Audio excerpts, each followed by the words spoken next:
Assalamualaikum warahmatullahi wabarakatuh. Teman-teman, kembali lagi di channel YouTube saya, Khairun Imam. Gimana nih kabar kalian? Semoga kita semua selalu diberi kesehatan, kemudahan dalam menjalankan ibadah puasa, serta diberikan rezeki yang berlimpah dari Yang Maha Kuasa, teman-teman ya. Nah, di video kali ini kita akan melihat bagaimana Deddy Sitorus membongkar jejak rekam Anies Baswedan yang sepertinya termasuk kelam juga ya. Aduh, ini gimana konsepnya? Sesama pembenci kok saling cakar-cakaran gitu. Apakah sudah pecah kongsi teman-teman?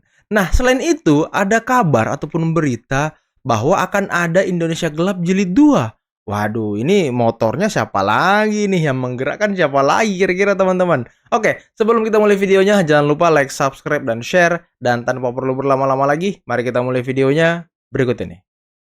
Anies baru jadi menteri, dia bentuk tim hampir 400 orang loh. Untuk jadi Mendikbud. Untuk Mendikbud. Oke. Tapi bisa bikin masukan salah anggaran berapa puluh triliun. Udah banyak deh gara-gara itu dia dipecat. Wow, pantas dipecat Pak Jokowi ya kan? Buang-buang anggaran guys.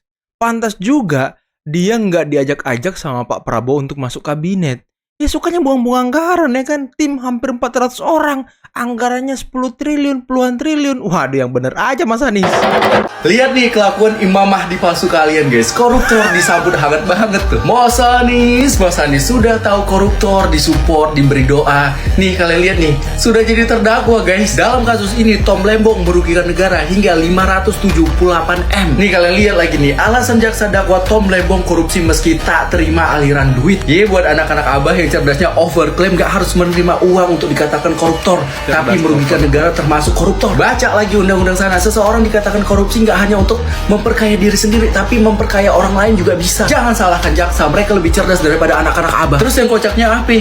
Orang-orang belenggu bilang nggak ada bukti kalau Tom Lembong menerima uang bla bla bla. Goblok. Tuh yang kayak gitu tuh beberapa opininya si mahasiswa. Beda ya guys, mahasiswa sama mahasiswa. Mahasiswa ini biasanya orangnya yang akademisnya goblok. Terus si paling abah di kampus, si paling senior, orang-orang harus tunduk sama mereka. Kalau mahasiswa yang bener beda, nggak apa-apa dikasih kupu-kupu, yang penting cum laude. Lo lihat nih, ternyata mau ada Indonesia Gelap Jilid 2. Wow, Indonesia Gelap Jilid 2 ya kan. Ya Allah, puasa gue.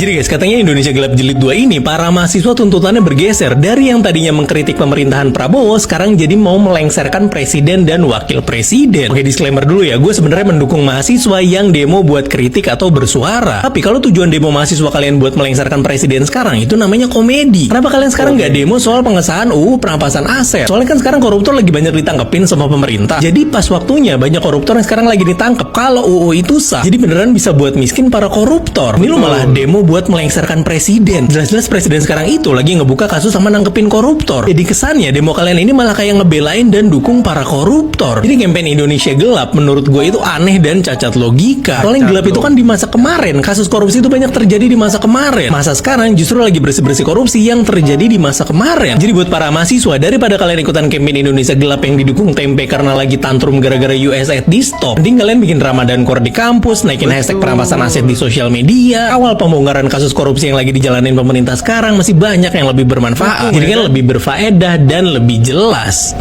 Nah, teman-teman, sebentar ya sebelum kita lanjut. Ya, gimana ya? Ini kan korupsi udah banyak intakam-takempin nih. Kok mahasiswa ini malah dukung koruptor gitu kata abangnya tadi? Kok bisa begitu? Hah? Apakah memang mahasiswa ini pendanaannya dari koruptor-koruptor itu? Yang diefisiensi anggarannya? Gue sih setuju banget sama statementnya Pak Anies yang ini. Nanti kalau pemilu lagi, pilih yang bener. 2029 berarti gue akan milih Prabowo Gibran lagi. Karena memang yang gue pilih kemarin, menurut gue adalah pilihan yang benar dan tepat. Betul. Terbukti beberapa bulan dipimpin Prabowo Gibran, banyak koruptor yang ditangkep, banyak kebijakan yang pro rakyat. Jadi nggak ada alasan lagi 2029 buat nggak milih Prabowo Gibran. Dan di sini gue mau nambahin juga ya sedikit nih, 2029 nanti pas pemilu, selain harus milih pemimpin yang benar menurut kita ya, jangan lagi mengharamkan orang lain yang beda pilihan. Jangan lagi menghakimi orang-orang yang beda pilihan dan beda pendapat. Jangan dikit-dikit beda pilihan buzzer, beda pilihan buzzer, beda pendapat SDM rendah, bodoh. Jangan begitu lagi 2029. Yuk menghargai dan menerima perbedaan pilihan dan perbedaan pendapat. Kan itu namanya demokrasi. demokrasi ya. Betul. Jangan sampai demokrasi dirusak dan dibunuh sama orang-orang yang tidak mau, tidak bisa menerima perbedaan pendapat dan perbedaan pilihan. Dan Ya, oke, kekalahan sampai ketemu tentunya. di pemilu 2029 guys. Bye bye.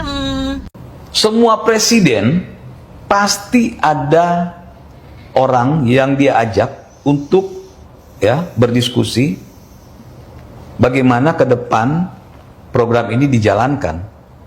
Dan kalaupun nanti Pak Prabowo mengangkat Pak Jokowi sebagai penasihatnya, itu sah-sah saja. Semua presiden punya kok, ya. Kita coba ngomongin siapa Presiden Megawati. Apakah dia menjalankan ya selama ini dia menjual apa? Program siapa? Soekarno. Pak Karno kan? Iya. Nah, apakah ada yang protes? Megawati kok kemana aja kok selama ini jualannya Soekarno? Ada yang protes? Iya juga ya. Nggak ada. Lalu siapa? Pak SBY. Ada nggak dia penasihatnya? Ada. Dia kan harus ketika mengeluarkan kebijakan, membuat kebijakan, pasti dia akan diskusi dengan para penasehatnya. Ya. Nah, yang menarik adalah begitu Gibran dipilih oleh Prabowo, bapaknya tidak melarang, marah orang. Maunya orang, bapaknya melarang dong. Iya, melarang ya Kan kan. nggak bisa begitu. Nah, kenapa begitu? Ada juga harapannya. Supaya... Maka itu kan selama berbulan-bulan ini sejak ditetapkan, ya kan, yang dimarahin orang, dicaci maki Jokowi, bukan Prabowo. Jokowi. Jadi Prabowo itu jadi menikmati, ya kan? Padahal dia yang membuat keputusan, yang kena marah Jokowi. Orang tua. Kasihan juga itu. Makanya kalau kita lihat, aduh, akibatnya ya orang makin banyak marah, benci kepada Jokowi. Tapi sebaliknya yang mendukung dia, mencintai dia, makin banyak juga. Betul, makin banyak. Sebanyak suara yang mendukung 02 itu. Nah, bentar teman-teman, bentar ya. Pak Jokowi, menurut Bapak Sufmi Dasko atau Don Dasko, Pak Jokowi itu 5 kali menolak Gibran untuk dicalonkan sebagai wakil presiden, teman-teman. Ini pengakuan dari Don Dasko ya. Pak Jokowi tidak pernah mengiyakan. 5 kali beliau menghadap, Gerindra menghadap, koalisi menghadap untuk memajukan Gibran, tapi Pak Jokowi tidak pernah mengiyakan. Itu fakta sebenarnya, dan itu sudah diungkapkan oleh Don Dasko, teman-teman. Dan juga koalisi merah putih kemarin. Jadi pencalonan Gibran itu bukan atas keinginan Pak Jokowi. Sebagai ayah, kalau koalisi-koalisi ini, partai-partai ini pengen Gibran, ya kita bisa apa gitu? Bukan kita yang memegang kuasa untuk bilang tidak, bilang iya. Tapi intinya Pak Jokowi tidak pernah mengiyakan Gibran untuk maju sebagai cawapres. Tapi setelah ditetapkan sebagai calon, maju resmi mendampingi Pak Prabowo, ya udah, tidak ada yang bisa dilakukan oleh Pak Jokowi selain mendukung dan juga mungkin mendoakan Gibran gitu. Kan itu yang paling baik. Kan di eranya Prabowo Subianto, ini jangan macam-macam. Yang aneh-aneh disikat nih. Dan Bapak bukan main-main. Dari 16 tahun lalu saya bergerindra, sampai sekarang narasinya sama. Bicara efisiensi, semenjak beliau danjen Kopassus, bicaranya efisiensi. Kenapa? Untuk kepentingan yang lebih besar. Untuk kepentingan rakyat yang lebih besar. Saya berharap bapak-bapak direksi di sini, nauzubillah, jangan sampai suatu saat saya lihat di TV pakai baju orange ataupun rompi pink.